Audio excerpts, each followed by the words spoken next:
কি নাম আপনার? আমার নাম মোহাম্মদ মকসুদ আলী চান্দু। বাসা কোথায়? আমার পাইলার বাজারতে বাড়ি, বাজারতে গেলে বাড়ি, দোকান দোকান হইলে আমার কি সমস্যা আপনার? সমস্যা হলো ওই তোমরা দুই ভাই গন্ডগোল লাগাইছে। তা আমি বলছি তোরা জমি হ্যাঁ আপনার ছেলে? ছোটটা আর বড়টা, আমি বলছি তোরা তো জমি ভাগ করিনি, বাড়ি করো।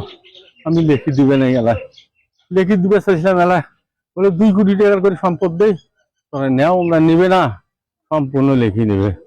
আমি তো দিবে নাই।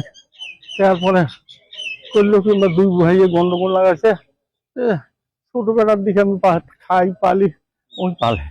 এখন দুইজন গন্ডগোল লাগাইছে, আমি মুখ যা খাড়া হয়েছি।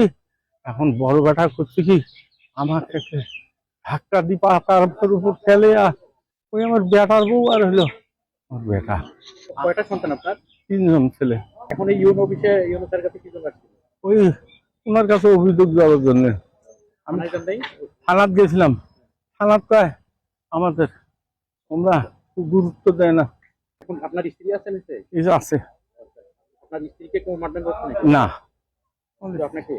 আমাকে আমার তো জমি বাড়ি করবে দিছি না, ওকে তো বলে না গে কেন যে আমার উপর এই আকেশ করলো, নলি ধরি ফেলে দিল পাকা।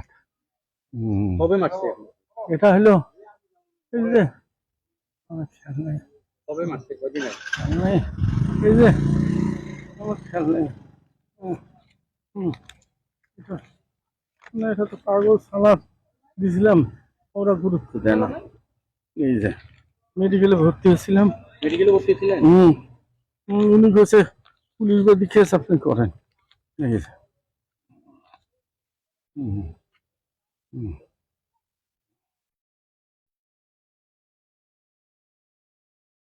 এখন আপনার শারীরিক অবস্থা কেমন? খুব খারাপ। এই যে এলে খুব ব্যথা করতেছে, এখানে জায়গা আউলি গেছে। তাহলে আপনার বড় ছেলে আর বড় ছেলের বউ হ্যাঁ, দুজনে মারছে, হ্যাঁ? বুঝলাম। ইউনো স্যার কি বললো স্যার?